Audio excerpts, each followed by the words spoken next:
Robert Walsh stood in the parking lot of Blackmore Tannery with $440 in cash in the kind of quiet desperation that makes rational men do irrational things. The building loomed 3 stories tall against the Vermont sky, its limestone walls stained black by a century of smoke and tannin runoff, and every shattered window reflected morning clouds moving fast enough to remind him that time was a luxury he couldn't afford. Before we jump back in, tell us where you're tuning in from, and if this story touches you, make sure you're subscribed, because tomorrow, I've saved something extra special for you.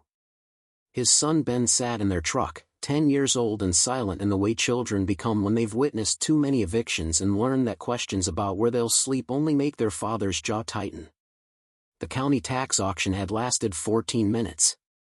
Robert had been the only person willing to bid on a condemned tannery with environmental citations, structural violations, and the kind of history that made insurance companies hang up mid-sentence.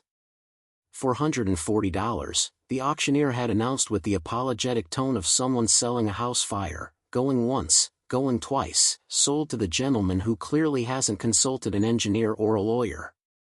Robert had withdrawn his last $500 from the credit union that morning, kept $60 for food and gas, and gambled the rest on a building that everyone in 3 counties knew was worthless. His landlord had given him 2 weeks to clear out of the duplex they'd been renting since the furniture factory closed, said the unit was needed for family, though Robert suspected it was more about the 3 months of unpaid rent. His applications to every warehouse and mill within driving distance had generated the kind of silence that spoke louder than rejection letters, and his ex-wife's attorney had sent another notice about child support arrears that Robert kept in his glove box because reading it made his hands shake too badly to drive. The tannery had appeared in the legal notices section between foreclosure announcements and sheriff's sales. County seizure for delinquent taxes, minimum bid $400, property conveyed as is with all encumbrances, environmental liabilities, and structural deficiencies. Robert had driven past it twice before gathering the nerve to walk the perimeter, Ben working on math homework in the passenger seat while his father studied a building that looked like it was held together by rust and bad memories. The structure had good bones, Robert told himself, which was what desperate men said about buildings that had nothing else.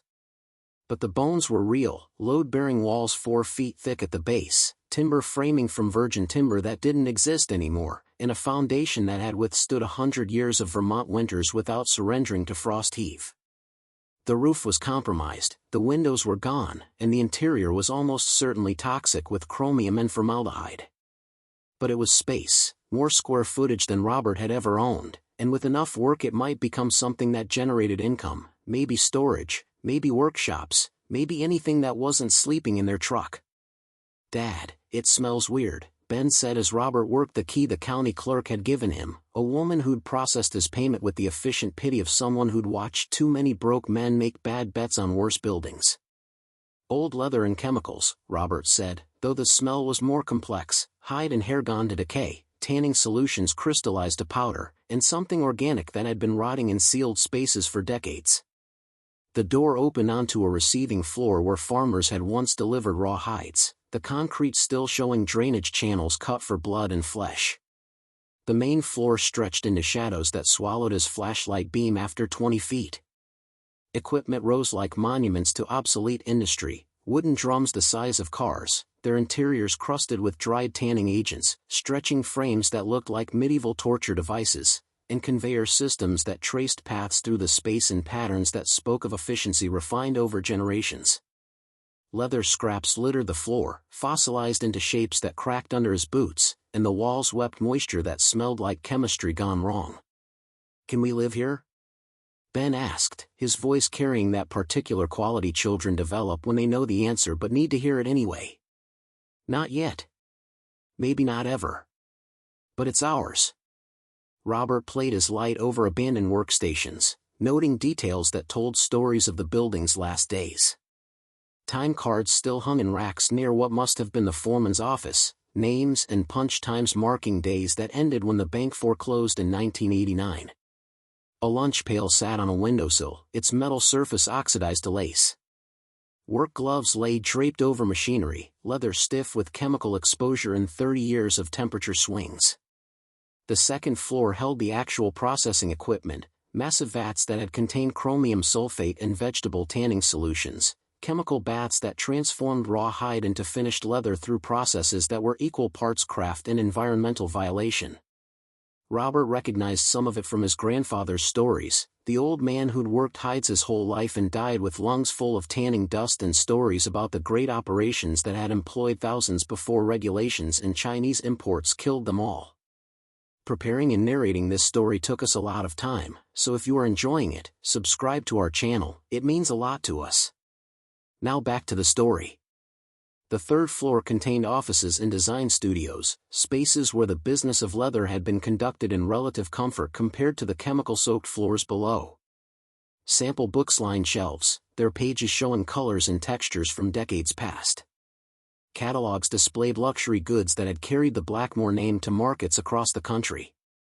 And on the wall in the largest office hung a photograph in a gilded frame, a man in his 60s, dressed in the formal style of the 1920s, standing before the tannery's entrance with one hand resting on the cornerstone.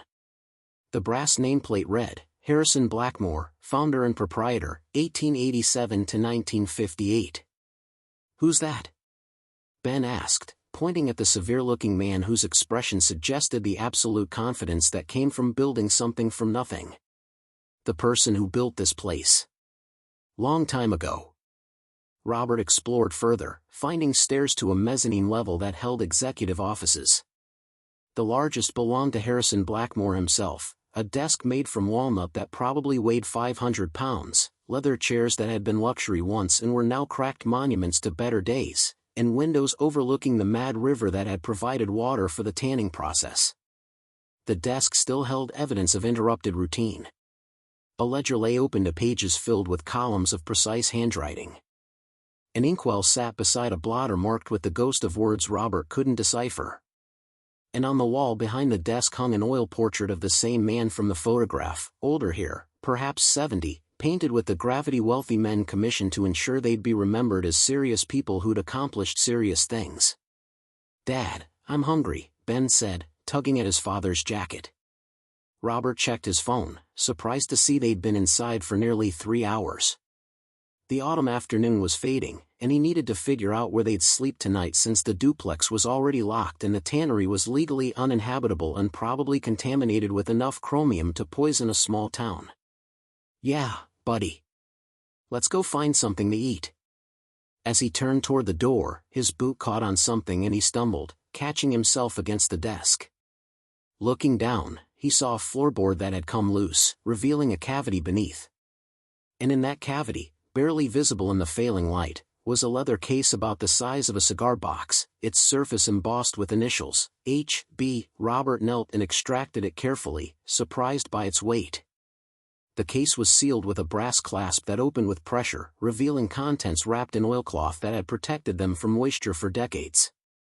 Inside was a journal bound in leather that had survived better than anything else in the building, and tucked into its pages was a folded document that looked like an architectural drawing. The journal's first page bore a date, November 3, 1957, and an inscription in the same precise hand as the ledger, "To whoever finds this, I am Harrison Blackmore, proprietor of this tannery and all its holdings. What you have discovered is an introduction to what remains hidden within these walls. The Depression destroyed many fortunes, but I learned from my father's failures and kept my wealth close, concealed in ways that will require both intelligence and perseverance to discover. This building contains the accumulated profit of 70 years of operation, protected from taxation, theft, and the grasping hands of those who did not earn it. I leave this journal as proof and challenge. The map enclosed will guide you to treasures, but only if you possess the wit to interpret it correctly. Many will own this building after my death, but few will understand what it truly contains. May you prove worthy of the discovery." Harrison Blackmore. Robert read the passage 3 times, his pulse accelerating with each reading. A leather baron's hidden wealth, concealed within a building everyone assumed was worthless and toxic. The case held only this journal and the map, but if Blackmore was telling the truth, there were actual treasures hidden somewhere in this structure. He unfolded the architectural drawing, finding it showed the tannery in remarkable detail, every floor, every room, every structural element documented with engineer's precision. Certain locations were marked with red ink, 9 of them total, each annotated with cryptic phrases and measurements. One notation read, "Where hides first entered blessed ground, the cornerstone remembers." Another said, "In the drum's iron heart, beneath the southern cylinder, foundations speak." The clues were maddeningly vague and tantalizingly specific in equal measure. "What is it?" Ben asked, peering at the journal with the curiosity that hadn't yet been beaten out of him by their circumstances. Robert looked at his son, at the shoes with cardboard covering the holes, at the jacket that was already too small, at the trust in his eyes that said he still believed his father could fix things even when Robert barely believed it himself. He thought about the $440 he'd just spent on a condemned building, about the 2 weeks until homelessness became official, about the arithmetic of single fatherhood and economic collapse that never quite added up to survival. And he thought about Harrison Blackmore, a man who'd built an empire on hide and leather, who'd survived the Depression by hiding wealth where others wouldn't think to look, who'd left a map for someone desperate or clever enough to follow. "I think," Robert said slowly, "I just found a reason to believe things might work out." He returned the journal to the case and slipped it into his jacket, folded the architectural drawing carefully and put it in his back pocket, and led Ben back through the tannery toward daylight. The building felt different now, not abandoned but dormant, like something waiting to be awakened by someone who understood its secrets. Every shadow held possibility, every architectural detail potential significance. They emerged into the parking lot as the sun touched the western hills, painting the mad river in shades of copper and bronze. Robert looked back at the tannery, at 3 stories of limestone and history and supposedly hidden wealth, and felt something he hadn't experienced in months, hope mixed with fear in proportions that made his chest tight. His phone buzzed with a text from his ex-wife, Diane, asking when she could expect this month's support payment. He'd been avoiding her calls for 3 weeks, had no answer that wouldn't sound like excuses. But standing in front of a building that allegedly contained a fortune, Robert had something approaching a direction if not quite a plan. He texted back, "Soon. Working on something." Ben climbed into the truck, buckling himself with the automatic efficiency of a child who'd learned independence earlier than he should have, and Robert sat in the driver's seat with Blackmore's map spread across the steering wheel. The architectural drawing showed every detail of the tannery's construction, and the red markings indicated locations throughout the building, each with its cryptic clue. One location referenced the receiving floor where they'd entered. Another indicated the main processing floor. Several marked the basement, which Robert hadn't even known existed. The clues suggested Blackmore had hidden his wealth systematically, distributed throughout the structure in ways that would require searching, thinking, understanding the building's logic. Robert started the truck, knowing he needed to find them somewhere to sleep, but his mind was already working through the puzzle. A leather baron's fortune hidden in a condemned tannery, protected by riddles written in architectural language. It was insane. It was probably fantasy. It was exactly the kind of desperate gamble a broke man with a son to feed might be crazy enough to believe in. As he pulled onto the county road, Robert made a decision that would define everything that followed. He would solve Harrison Blackmore's puzzle, find whatever the old man had hidden, and turn their impossible situation into something resembling stability. The tannery had sold for almost nothing because everyone assumed it was worth exactly that. But Robert knew better now. Sometimes the most valuable things were the ones everyone else had stopped looking for. The building receded in his rearview mirror, 3 stories of possibility against the darkening Vermont sky, and Robert Walsh drove toward an uncertain night with a map to hidden treasure in his pocket and the weight of impossible hope settling in his chest like a stone he couldn't put down but couldn't quite carry either. Robert spent their first night in the tannery illegally, spreading sleeping bags on the cleanest section of the mezzanine office. Ben curled against him while November wind whistled through broken windows and carried the smell of old leather and chemical decay. The building groaned around them, timber contracting in the cold, ancient equipment settling under weight it had carried since before the Depression. Every sound made Robert question whether he'd crossed from desperation into madness, but morning came anyway, gray light filtering through grime-covered windows, and Ben woke asking what was for breakfast with the resigned optimism of a child who'd learned that adults rarely had good answers. They ate day-old donuts from a gas station and drank water from a bottle Robert had filled at a rest stop bathroom, and he studied Blackmore's map while Ben explored the office with instructions not to touch anything sharp or suspicious, which was essentially everything. The first marked location referenced where Hyde's first entered blessed ground, the cornerstone remembers. Robert knew enough about tannery operations to understand that meant the receiving floor, the ground level where raw hides had been delivered before processing began. The cornerstone was massive, carved limestone inscribed with the tannery's founding date and Blackmore's name in letters that had weathered 70 years of Vermont winters. Robert examined it carefully, running his hands over the surface, searching for anything that felt loose or deliberately modified. The stone was solid, immovable, and after an hour of searching he found nothing except cold hands and the growing suspicion that he'd spent his last money on a fantasy. He was still searching when his phone rang, Diane's name on the screen. Robert almost didn't answer, but avoiding her had never made anything better, only postponed the collision he knew was coming. "Where are you?" Diane's voice carried the particular edge she reserved for conversations about his failures. "I called your landlord. She says you moved out without notice." "We're fine. Found a place." "What place?" "Robert, you're 6 months behind on support, you haven't had steady work since April, and now you've moved without telling me where my son is sleeping?" Her voice cracked slightly, anger shifting towards something that might have been actual concern. "I'm not trying to make your life harder. But you need to be realistic. If you can't provide stable housing, maybe Ben should stay with me and Tom for a while." The words hit like a fist to the chest. Diane had remarried 8 months ago, moved into Tom's house with its garage and its yard and its school district ranked in the state's top 10. She could provide everything Robert couldn't: stability, resources, a future that didn't depend on finding a dead man's hidden fortune.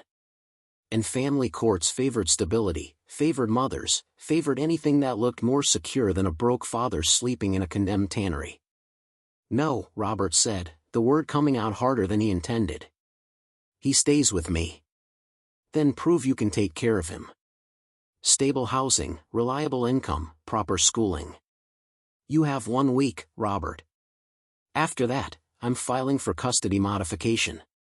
The call ended, and Robert sat among the leather debris with 1 week to transform his life from desperate gamble into something that resembled responsible parenting. He could sell the tannery, probably get a couple thousand for the salvage rights, use that to rent something acceptable and buy time to find work. But selling meant giving up on Blackmore's treasure, meant accepting that he'd spent his last dollars on nothing. He climbed back upstairs to find Ben standing at a window, looking down at the parking lot where a Mercedes sedan had pulled in, expensive and out of place against the tannery's industrial decay. A man in his 70s emerged, well-dressed in the way that spoke of old money rather than new wealth, and stood examining the building with the careful attention of someone who knew what they were looking at. "Who's that?" Ben asked. "I don't know." "Stay here." Robert descended quickly, emerging from the tannery's entrance as the man finished his inspection. He looked up when Robert appeared, unsurprised, as if he'd been expecting company. "You must be Walsh," the man said. "I'm Charles Blackmore. Harrison was my grandfather." Robert's mind raced, calculating implications and threats. "I bought this property legally. County auction, paid in full." "I'm aware. I'm the one who let it go to auction." Charles moved closer, his eyes scanning the building's facade with something that looked like complicated grief. "My family's been trying to divest this property for 30 years. Environmental liability, tax burden, structural violations that would cost millions to remediate. But my father, Harrison's son, he always fought to keep it. Said there were obligations, things that mattered, family responsibilities we couldn't shirk. He died 4 months ago, and I finally convinced my siblings to cut our losses. So what do you want? To know what you found." Charles gestured at the building, at the windows Robert had been examining. "My grandfather was a brilliant man and a complicated one. Built a fortune during the boom years, supposedly lost it in the crash, then somehow rebuilt through methods that were never entirely transparent. Family stories about money hidden in the tannery, wealth secured against government seizure and creditor claims. But if it existed, we never found it. Searched this place thoroughly over the years, hired consultants, even brought in ground-penetrating radar. Nothing. Robert kept his expression neutral. It's just an old tannery. Broken equipment and chemical contamination. But not only that. Charles's expression hardened. I can see it in your posture, the way you're standing. You found something. And legally speaking, there's a question about whether assets deliberately hidden by the original owner to avoid taxation or creditor claims belong to the property's new purchaser or to the original owner's heirs. I bought the building and everything in it. That's how property sales work. Unless the assets were concealed with fraudulent intent or hidden in ways that suggest they weren't part of the property's inherent value. Charles pulled out his phone. I have attorneys who specialize in estate disputes and treasure trove law. We can do this cooperatively, split whatever you found, or we can do it through the courts while you explain to Child Protective Services why you're raising a child in a Superfund site. The threat was clear, and Robert felt the familiar rage that came from being cornered by people with more resources and better lawyers. But beneath the rage was calculation, the survivor's arithmetic he'd learned through years of barely managing. Your grandfather left a journal, Robert said finally. Hidden in his office. Locations marked throughout the building where he stashed valuables. I haven't found anything yet except the journal itself. Charles's careful composure cracked slightly, showing hunger beneath the practiced neutrality. Show me. They climbed to the mezzanine office, Ben watching warily from the corner as Robert spread Blackmore's architectural diagram on the desk.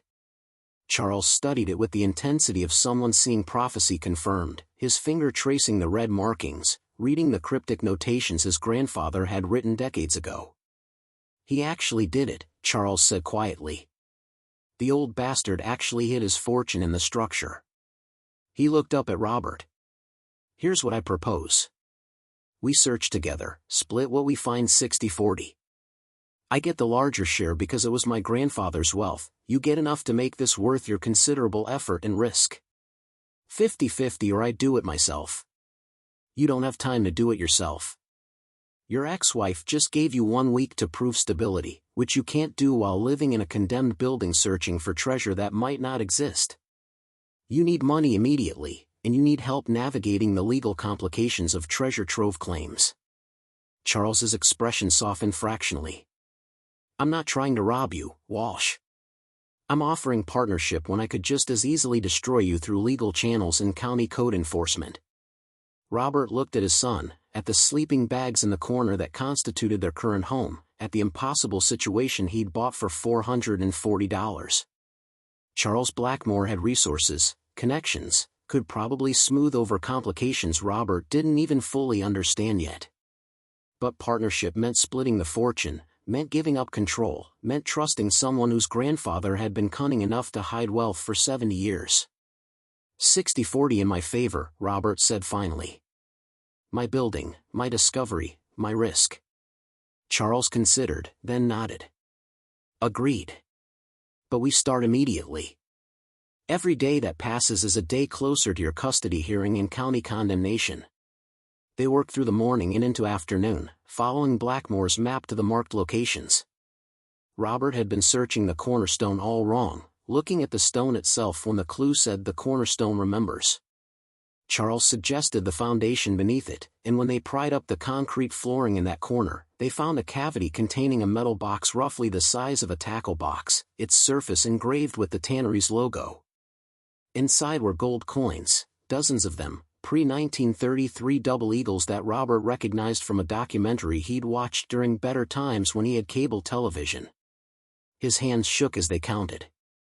56 coins, each potentially worth thousands depending on condition and market. This wasn't fantasy. This was real wealth, enough to satisfy Diane's lawyer and prove he could provide for Ben. Robert sat on the contaminated floor with a fortune in his lap and felt tears threatening for the first time since the furniture factory had closed. Charles was already calculating, doing math on his phone, his face showing the particular shock that comes from finding out family legends were true. They were still cataloging when Robert heard footsteps on the stairs, heavy boots and official cadence. He looked up to see 2 county officials in reflective vests entering the receiving floor, one carrying a clipboard, the other a camera. "Buildings condemned," the one with the clipboard called up. "You can't be in here." Robert and Charles descended quickly. The official, whose name tag read Morrison, Code Enforcement, examined them with the weary suspicion of someone who'd dealt with too many trespassers in dangerous buildings. "I'm the owner," Robert said, producing the deed the county had given him. "Bought it at auction 3 days ago." Morrison examined the paperwork, then looked at Robert with something approaching pity. "You know it's condemned, right? Can't occupy it legally. And we've had complaints about a child being seen here, which triggers mandatory reporting to social services." Robert felt his stomach drop. "Who complained?" Morrison shrugged. "Anonymous tip. But if you're living here with a minor, that's a problem. Building's structurally unsound, environmentally contaminated, lacks basic habitability. I'm required to file a report. We're not living here. I was just showing someone the property. Your truck's been parked here 2 nights running according to the complaint. And I can see sleeping bags through that window." Morrison gestured toward the mezzanine. "Look, I'm not trying to make your life harder. But I have to follow protocol. You've got 24 hours to clear out anything personal, after that the building gets posted with no entry orders. And child services will be contacted about your living situation." They left, and Robert stood in the parking lot with Morrison's card in his hand and the world collapsing around him. 24 hours to clear out. Child services investigation. Diane's custody petition. And somewhere in this building, supposedly 8 more caches of hidden wealth that he now had less than a day to find. "We work through the night," Charles said, his voice carrying command rather than suggestion. "Every cache we can find in the next 24 hours is money toward proving you can provide stable housing." They worked with desperate intensity, following Blackmore's map to the second marked location in the main processing floor. The clue referenced the drum's iron heart, beneath the southern cylinder, which led them to the largest of the tanning drums. Using crowbars and determination that bordered on reckless, they pried open an access panel to find another cache, platinum bars stamped with pre-war assay marks and a collection of bearer bonds from the 1930s. The third location nearly killed them. It was in the basement, which they accessed through a trap door Robert hadn't noticed before. The space was partially flooded with runoff that smelled like chromium and formaldehyde, and Robert had to wade through it while Charles held a flashlight from the stairs. The cache was in a waterproof safe embedded in the foundation wall, containing more gold coins and what appeared to be stock certificates from companies Robert had never heard of. By midnight they'd found 5 of the 9 caches, and Charles's running total had reached $700,000, possibly more depending on the bonds and certificates. Robert's 60% would be over $400,000, more money than he'd ever imagined having, enough to prove to any judge that he could provide for Ben. But as they hauled the 5th box up from the basement, both men exhausted and chemically soaked, Robert noticed something he'd missed in his earlier excitement. Several of the documents in the waterproof safe weren't just financial instruments. They were ledgers, and when Robert examined them more carefully by flashlight, his stomach turned. The ledgers showed systematic wage theft, workers paid half of what they'd earned, hours shaved from time cards, injury compensation denied through fraudulent claims of employee negligence. Decades of exploitation documented in Harrison Blackmore's precise handwriting, showing exactly how he'd accumulated the fortune he'd hidden. "What is it?" Charles asked, seeing Robert's expression change. Robert showed him the ledgers, watching Charles's face shift from curiosity to something harder to define. They sat in the contaminated basement surrounded by found treasure and documented theft, and the weight of what they'd discovered felt suddenly much heavier than gold. "We can destroy these," Charles said after a long silence. "The workers are all dead. Their families have moved on. Nobody benefits from reopening wounds from 70 years ago." But Robert was thinking about his own grandfather, the man who'd worked leather his whole life and died broke despite decades of labor, whose employer had probably kept ledgers exactly like these. About the workers whose names filled these pages, whose stolen wages had bought the gold coins and platinum bars they'd been so eager to claim. "Your grandfather left something else," Robert said, pulling out Blackmore's journal and opening it to a page he'd noticed earlier but hadn't fully processed. An entry from 1957, year before he died. Charles read aloud, "To whoever finds my fortune, know that it was built on the labor of men I underpaid and the trust one betrayed. I tell myself business required such practices, that survival demanded ruthlessness. But at the end of my life, I wonder if wealth earned through exploitation can ever truly be enjoyed, or if it poisons everything it touches. The choice of what to do with this knowledge is yours. Use it wisely or use it poorly, but know that you cannot claim innocence about its source." They sat in silence, the ledgers spread between them like accusations, and Robert understood that Harrison Blackmore had left more than treasure. He'd left a test, a question about whether someone desperate enough to search for hidden wealth was honest enough to acknowledge where it came from. "We still need the money," Charles said finally. "My grandfather's sins don't change the fact that you need to prove you can house your son, and I'd like to recover something from a property that's been bleeding my family dry for decades." "But we'd know," Robert said. "Every time we spend it, we'd know it came from stolen wages. Every fortune comes from somewhere uncomfortable if you look hard enough. At least we're being honest about it." Robert looked up at the ceiling, imagining Ben sleeping in the office above them, trusting his father to make decisions that would shape his future.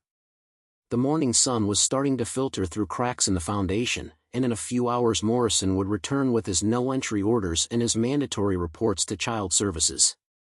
"There are 4 more caches," Robert said, standing and wiping chemical water from his hands. "Your grandfather's map shows them. But one of them has a note I didn't understand until now." He pulled out the architectural drawing, pointing to a location marked on the top floor. "It says, 'Where the truth waits, the choice reveals character.' I think he left something else up there, something that explains why he documented his own theft instead of destroying the evidence." They climbed through the tannery as dawn broke over Vermont, 2 men carrying treasure and guilt in equal measure, searching for answers that a dead man had left in a building everyone else had abandoned as worthless. And outside, a Mercedes and a beat-up truck sat side by side in the parking lot, waiting to carry away either salvation or something much more complicated than either man was ready to face. The location marked where the truth waits was in the building's attic, a space Robert hadn't known existed until Charles pointed out a narrow stairway hidden behind what looked like a wall panel on the 3rd floor. They climbed in silence, the wooden steps protesting under their weight, and emerged into a low-ceilinged room that ran the length of the building, lit only by gaps in the roof where shingles had blown away over the years. At the far end, beneath the best-preserved section of roof, sat a wooden chest bound with iron straps. Unlike the other caches, this one wasn't hidden. It sat in plain view, waiting, with an envelope propped against it bearing a single word in Harrison Blackmore's handwriting, "Conscience." Robert opened the envelope while Charles examined the chest. Inside was a letter, dated December 1957, written in the shaky hand of a man who knew his time was ending. "To the finder of my fortune, if you have come this far, you have found the gold and platinum and bonds I hid throughout this building. You have also found, if you searched honestly, the ledgers documenting how I earned that wealth. The chest before you contains something more valuable than precious metals, the truth of what I built and what it cost. Inside you will find wage records showing what I actually paid versus what I should have paid, injury reports I falsified, and testimony from workers I silenced through threats and intimidation. You will find evidence that could, even now, bring civil claims against my estate and shame against my family name. I could have destroyed these documents. I should have. But at the end of my life, I find I cannot die without leaving some accounting of my sins, some possibility that they might be addressed by someone braver than I was. The fortune is yours if you want it. But so is the choice of what to do with this evidence. You can destroy it, as I nearly did, and enjoy the wealth without the weight of its origins. Or you can do something I lacked the courage to do, acknowledge the theft, seek out the descendants of those I wronged, and use the fortune to make what restitution is possible. I do not tell you which to choose. I only tell you that the choice will define you more surely than the wealth ever could." Harrison Blackmore. Robert read the letter twice, then handed it to Charles, who read it with an expression that moved from confusion to something that might have been grief or might have been relief. They opened the chest together and found exactly what Blackmore had promised: decades of documentation showing systematic wage theft totaling, by Blackmore's own accounting, over $3 million in current value. Jesus, Charles said quietly. He kept records of everything he stole. Robert looked at the documents, at the names of workers whose families might still be in Vermont, might still remember grandfathers who worked themselves to death in this building for wages that were half what they'd earned.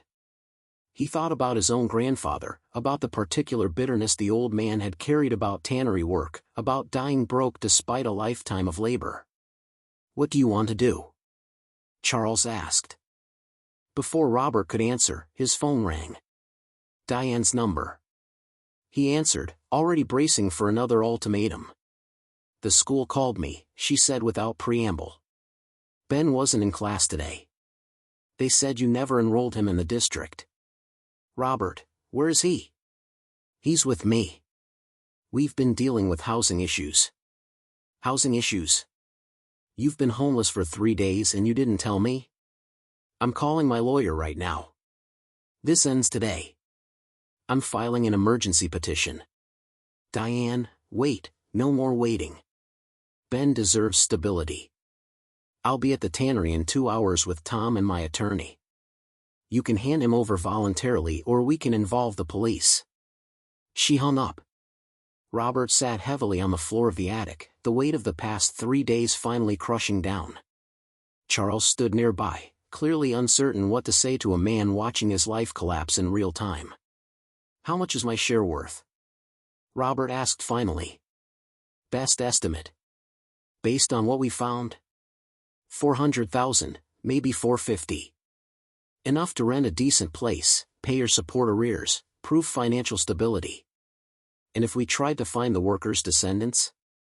Make actual restitution?" Charles was quiet for a long moment. "It would consume most of the fortune. Maybe all of it, depending on how many families we could locate and what a fair calculation would be. My grandfather's own accounting says he stole $3 million. Even adjusted for inflation and interest, we don't have enough to make full restitution. But we could try. We could acknowledge what happened and use what we have to at least partially address it. You'd be giving up the money that could save your custody situation." Robert looked at the documents spread across the attic floor, at the evidence of theft that had funded the treasure he'd been so desperate to claim. He thought about Ben sleeping downstairs, about what he wanted to teach his son about integrity and choices and what mattered when the world stopped being fair. "There's another option," Charles said slowly. "We take the fortune, but we establish a trust. Use it to create something that benefits the community Blackmore exploited. Not direct restitution, which would be impossible to calculate fairly, but something that serves the descendants of the workers and acknowledges what was taken from them." "Like what?" "The tannery itself. We remediate it properly, but instead of selling it or developing it for profit, we turn it into something that provides opportunity. Job training center, maybe.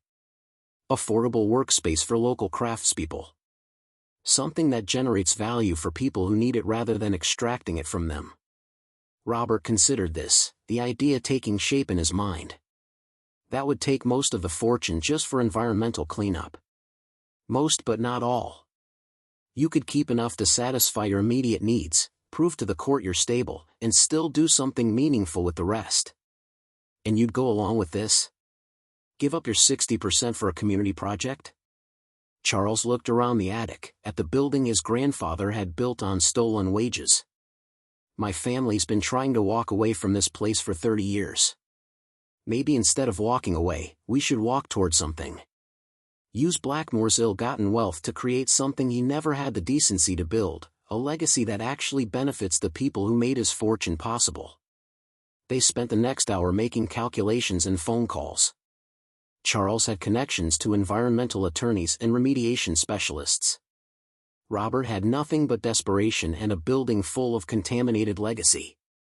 But together they sketched the outline of something that might work: liquidate the found assets, use 70% for proper environmental cleanup and conversion to a community facility, split the remaining 30% between them. Robert's share would be around $60,000. Enough to rent a house, pay Diane what he owed, buy time to find actual work. Not the fortune he'd imagined when finding Blackmore's journal, but enough to prove he wasn't drowning anymore. When Diane arrived with her attorney and Tom, Robert met them in the parking lot. Ben was with him, and Charles stood nearby with a briefcase full of documentation they'd prepared. "We're not doing this here," Diane's attorney began, but Robert held up his hand. "I'm not fighting you. You're right. I haven't been able to provide stability. But I am now." He handed her bank documentation showing the deposit from his share of the liquidated assets, a signed lease for a house in town, and proof of enrollment for Ben at the local school starting Monday. Diane examined the papers with obvious suspicion. "Where did this money come from?" "I found something valuable in the building. Sold it. Legally, with proper documentation." Robert gestured to Charles.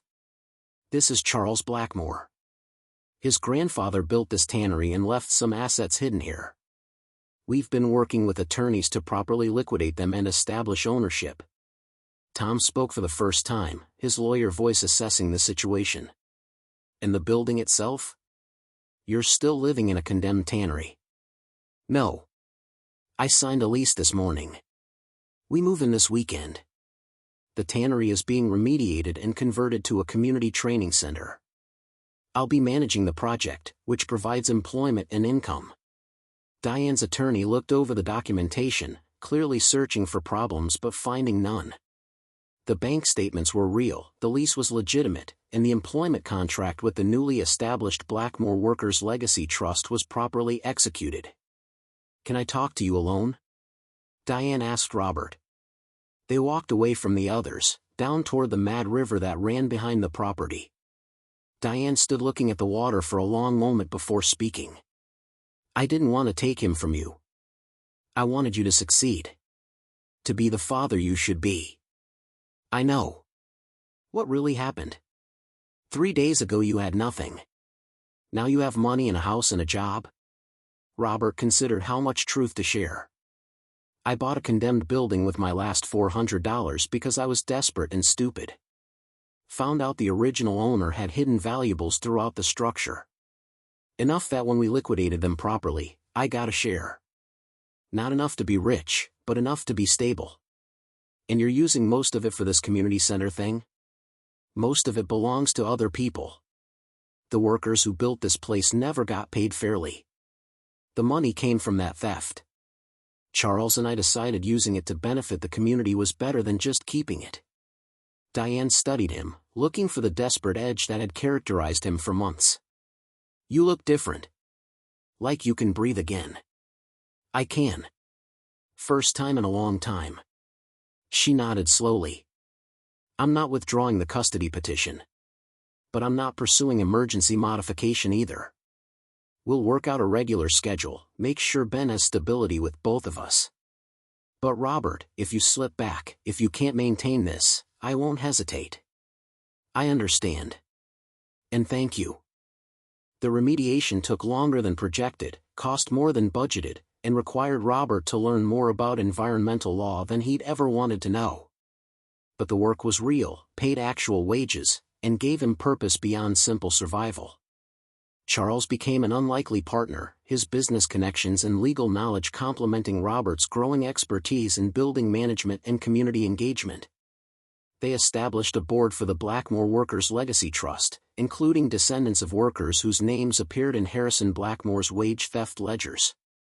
The mission was simple: acknowledge the exploitation that had built the tannery, use the profits from that exploitation to remediate the environmental damage, and create opportunities for the community that had been harmed. The gold coins and platinum bars sold for more than Charles's initial estimates. The bonds proved valuable, and the stock certificates, surprisingly, included shares in companies that had survived and thrived, generating unexpected additional value. After environmental cleanup costs, They had enough remaining to properly convert the building and establish an endowment for ongoing operations. Ben turned 11 during the first year of remediation, celebrated his birthday in a building still under environmental restoration, his friends wearing protective gear and exploring spaces that were becoming something new. Robert watched his son navigate the tannery with confidence, explaining the building's history and transformation to his classmates, and understood that Ben was learning lessons about integrity and legacy that couldn't be taught through words alone. The grand opening happened on a September afternoon 18 months after Robert had bought the tannery for $440. 200 people attended, including descendants of workers Blackmore had exploited, environmental officials who'd threatened condemnation, and community members who'd watched the building decay for 30 years. Robert stood in the renovated receiving floor, surrounded by equipment that was now educational display rather than industrial machinery, by spaces that would house job training programs and artisan workshops and small manufacturing operations. He felt the particular satisfaction that comes from building something that wouldn't have existed without desperation and luck and the willingness to make choices that valued integrity over expedience. Charles found him near the memorial wall, where visitors were reading Harrison Blackmore's final letter and examining the wage theft documentation they'd chosen to display rather than hide.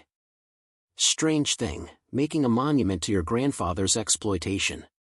Better than pretending it didn't happen, Robert said. He left us that choice. We made it. You made it. I just followed your lead. You could have fought me.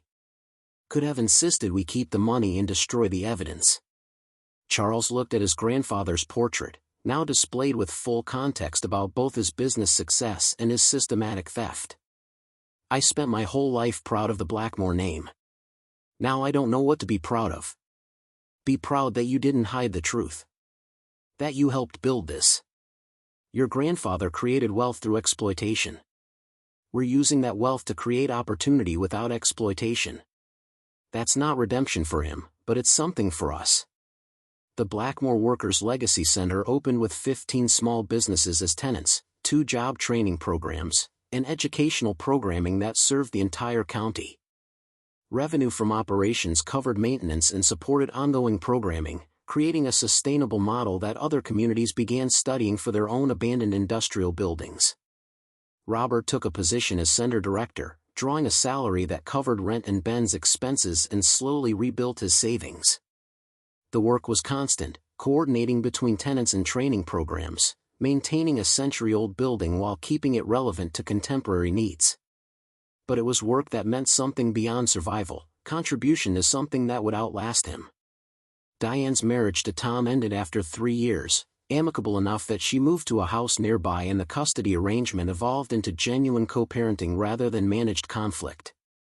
She attended center events occasionally, supporting what Robert had built even if she'd never fully understand how close he'd come to losing everything. On the 2-year anniversary of the center's opening, Robert stood in the attic where he'd found Harrison Blackmore's final letter. The space had been converted to administrative offices, the chest and its damning contents now part of the museum display downstairs. He'd brought Ben up to show him the space where everything had changed. Grandpa would have liked this, Ben said, looking around the renovated attic. He always said tannery owners were thieves, but he'd appreciate someone trying to fix it. Your great-grandfather worked here? Yeah. Before it closed. He didn't talk about it much, but I remember him saying the owner paid half what the work was worth. Robert felt something cold settle in his chest. He descended to the museum display and searched through the wage theft ledgers, running his finger down lists of names until he found it. Joseph Walsh, hired 1952, terminated 1958, wages, $2,847, amount paid, $1,438, stolen, $1,409. His grandfather. His own grandfather had been one of the workers Harrison Blackmore systematically cheated, and Robert had never known because the old man had been too proud or too bitter to talk about the details. The fortune Robert had found, the money he'd used to prove stability to Diane, had been built in part on his own grandfather's stolen wages. He sat heavily on a bench in the museum, the weight of the discovery crushing down. Ben found him there, recognized the ledger entry, understood what it meant without Robert having to explain. So we gave back Grandpa's money to other people, Ben said quietly. Some of it. Not all of it. Not enough. But you tried. You could have kept everything and Grandpa would never have known. But you tried to make it right. Robert pulled his son close, understanding that this was the lesson worth teaching, not that he'd found treasure, not that he'd turned desperate circumstances into stability, but that when faced with the choice between expedience and integrity, he'd chosen integrity even when it cost him. 5 years after buying the tannery, Robert received a letter from the descendant of another worker whose name appeared in Blackmore's ledgers. They'd learned about the center, visited the museum, wanted to thank Robert for acknowledging what had happened to their families and for using the stolen wealth to create opportunity rather than simply keeping it. The letter included a photograph of the worker, and Robert added it to the memorial wall that had grown to fill an entire section of the museum. The wall showed both the exploitation and the response to it, the theft and the attempt at restitution, acknowledging that perfect justice was impossible but partial justice was worth pursuing. Charles stood with Robert at the wall's dedication, both men older now, the years of managing the center having left their mark. I think about my grandfather's final letter sometimes. About that line where he said the choice would define us more than the wealth. He was right, Robert said. The money's mostly gone now, spent on cleanup and programming. But what remains is this place, and the choice we made about what to build with tainted wealth. The center continued operating, not dramatically profitable but sustainable, serving the community that had been exploited to build it. Robert turned 40 managing a building he'd owned for 8 years, surrounded by people who'd built careers and lives in spaces he'd helped create. On the 10th anniversary of his purchase, Robert stood at the river overlook they'd built on the remediated property, watching the Mad River flow past with water quality improved from years of cleanup. Ben was in college studying environmental science, planning to return and help manage the center's next phase. The tannery stood behind him, 3 stories of limestone that had witnessed a century of industry and exploitation and now hosted something different. The building breathed with morning activity, people arriving for work and training in spaces that had been toxic ruins when Robert first walked through them with $440 and no plan beyond desperate hope. The fortune he'd found was gone now, spent on remediation and restitution and the constant cost of maintaining buildings and integrity. But what remained was structure, community, legacy built not on what he'd inherited but on what he'd chosen to do with that inheritance. Robert understood what he'd bought for $440, not treasure or salvation or security, but the opportunity to make a choice that defined him, to build something from ruins that acknowledged where it came from while reaching towards something better, to prove that legacy wasn't what you inherited but what you chose to carry forward and what you had the courage to transform. The river flowed toward Lake Champlain, carrying water that had powered the tannery once and would continue flowing long after the building crumbled despite all efforts to preserve it.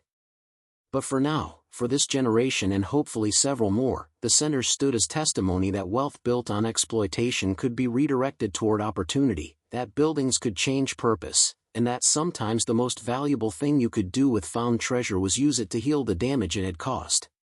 The heart attack came on a Thursday morning in late autumn, 19 years after Robert had first walked through the tannery's entrance with nothing but $440 and a child's trust.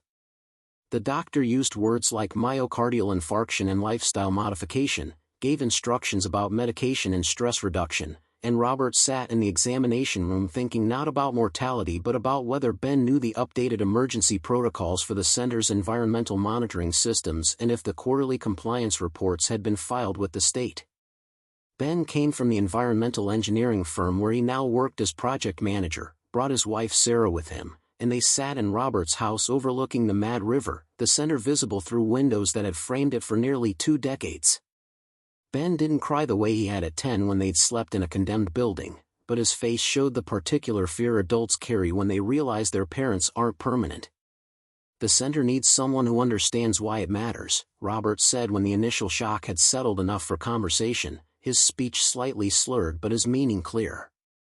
Not just how to run operations, but why we built it the way we did. I have a career, Dad. Projects across 4 states. I can't just drop everything and move back to manage a heritage center. I'm not asking you to drop anything. I'm asking you to consider what you want to be responsible for. Robert gestured toward the window, toward the building standing solid against the autumn sky. That place is going to outlast both of us. The question is what it becomes after I'm gone, whether it stays true to what we built or just becomes another nonprofit managed by people who don't understand the deeper purpose. Sarah, who'd been quiet until now, spoke with the gentle directness Robert had come to appreciate.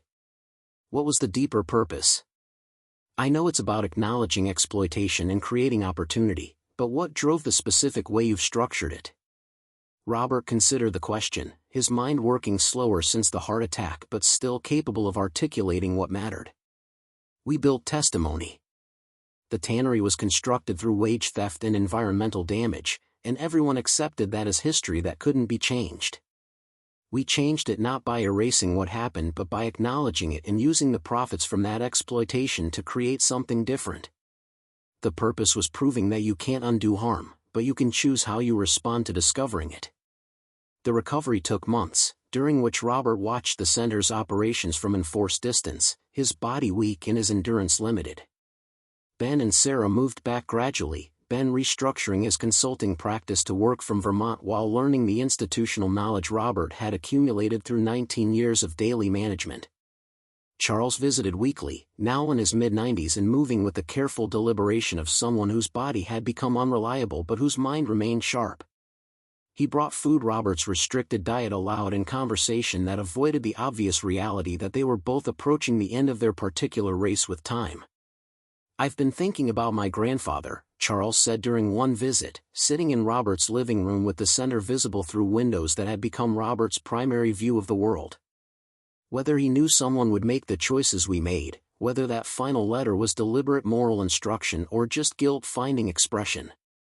Does it matter? I think it does. If he planned it, if he structured the treasure hunt to force ethical reckoning, that suggests some capacity for growth even at the end of his life. If it was just random guilt, then his exploitation generated consequences he never intended to address.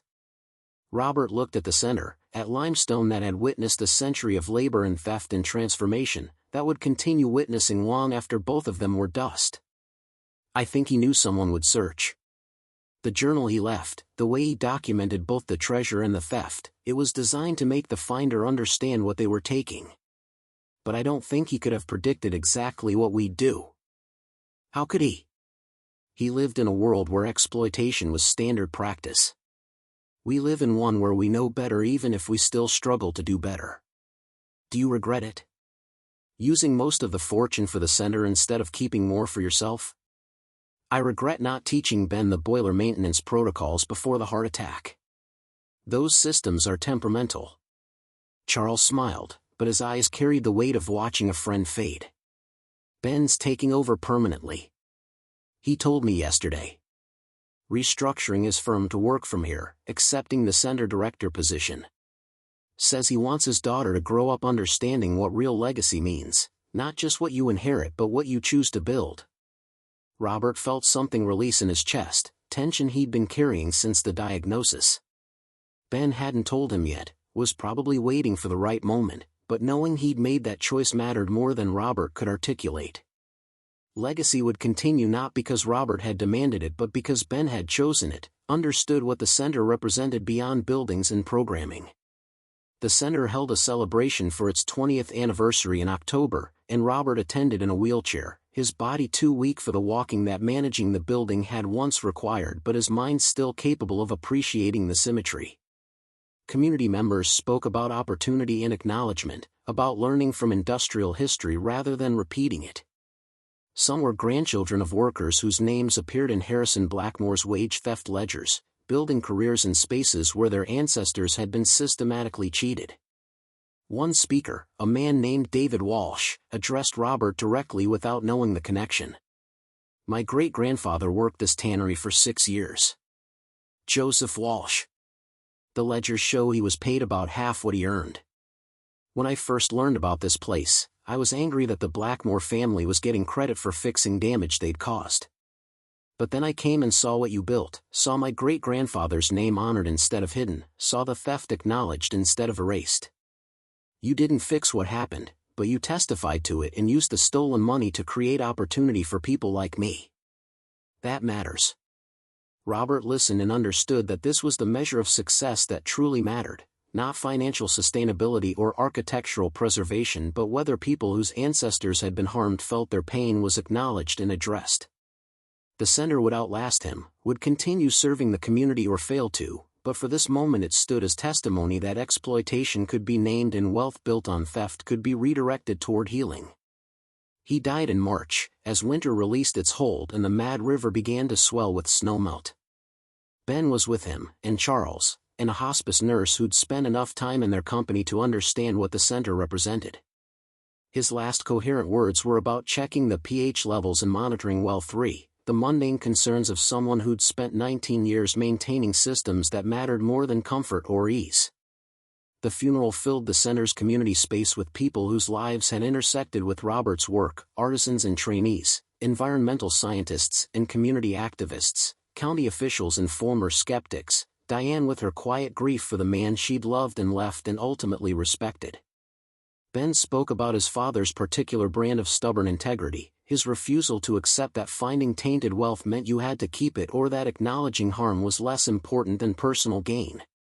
Charles delivered a eulogy that was really about both Harrison Blackmore and Robert Walsh, about his grandfather's exploitation and Robert's transformation of it, about how sometimes justice looks less like punishment and more like acknowledgement paired with restitution, less like erasing history and more like using its profits to heal its damage. My grandfather stole wages from workers to build a fortune he hid in these walls. Robert found that fortune and used it to create opportunity for descendants of those same workers. That's not redemption for my grandfather, but it's something meaningful for all of us. They scattered Robert's ashes in the Mad River at a point where water quality had measurably improved from years of monitoring and advocacy. Ben stood with Sarah and their daughter Grace beside him, Charles slightly apart, and they were quiet in the way people are when grief is too large for words but too important to ignore. The center stood behind them, 3 stories of limestone and history and transformation, windows reflecting clouds that moved with a particular speed that suggests seasons changing. The building had weathered Robert's death the way it had weathered Harrison Blackmore's, the way it would weather Ben's eventual passing, because buildings persist when maintained, outlasting the people who claim to own them while really just temporarily stewarding them. Ben moved into his father's house, not because he needed the space but because the view of the center felt important to maintain. He found Robert's notebooks documenting 19 years of environmental compliance and community engagement, discovered the complexity of systems his father had managed while making it look simpler than it was. The monitoring wells did need attention, Charles had been right about that, and the maintenance required weeks of coordination. The memorial wall grew after Robert's death, not with more worker photographs but with images of people who'd benefited from the center's training programs and affordable workspace, showing transformation alongside acknowledgement, opportunity growing from the soil of admitted harm. Grace, Robert's granddaughter, grew up treating the center as extended home, learning early that buildings carry histories and that wealth often has hidden costs. She understood before most children that the most important work is often acknowledging what came before and choosing to build something different.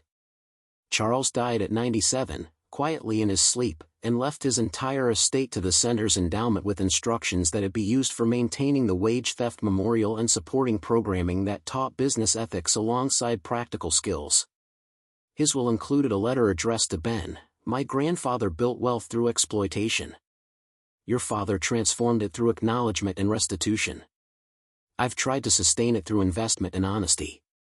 Now it's your generation's turn to decide what this building and this work becomes."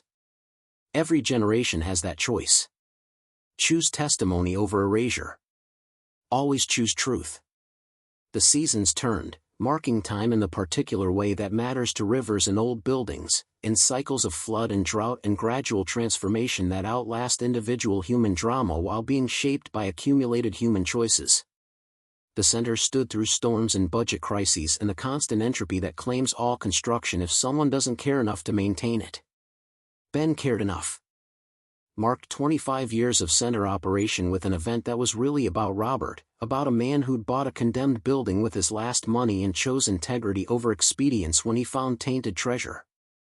He spoke to a crowd that included people who'd never met his father but understood what he'd built, about how desperation sometimes leads to discovery and discovery leads to responsibility and responsibility leads to choices that define you more than wealth ever could.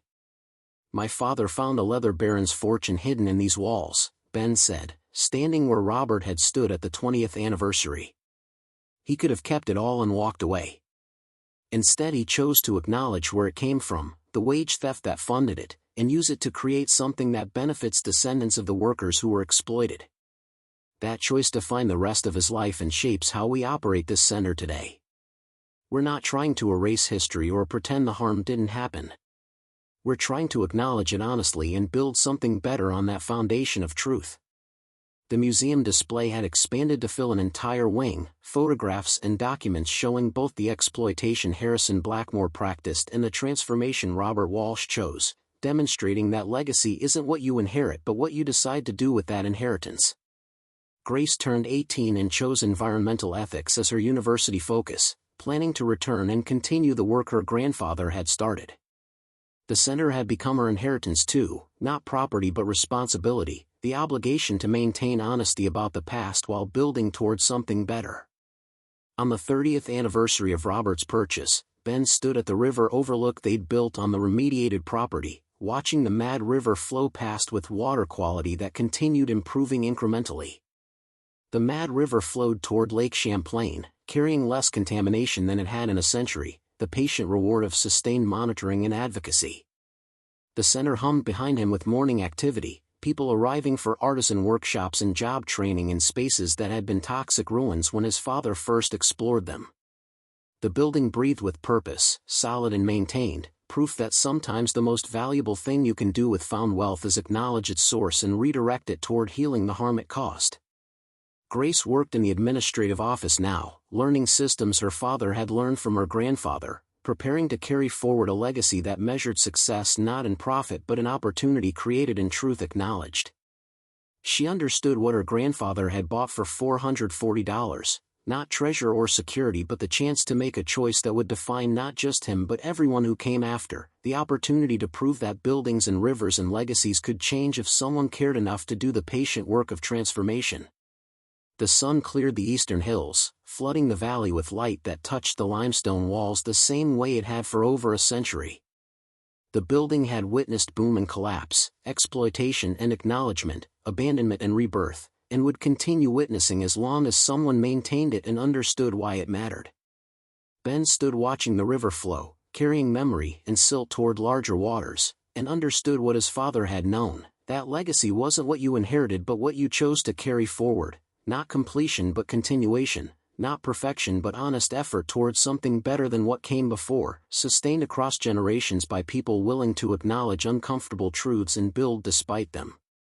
The Mad River flowed on, patient and persistent, and the Blackmore Workers' Legacy Center stood beside it, 3 stories of transformation built on a foundation of acknowledged harm, testament to a broke father's desperate gamble and his choice to value integrity over expedience. Serving the community that had been exploited to build it and teaching each new generation that the most important question isn't what you find but what you choose to do with it once you understand where it came from. And what it cost. Up next, you've got 2 more standout stories right on your screen. If this one hit the mark, you won't want to pass these up. Just click and check them out.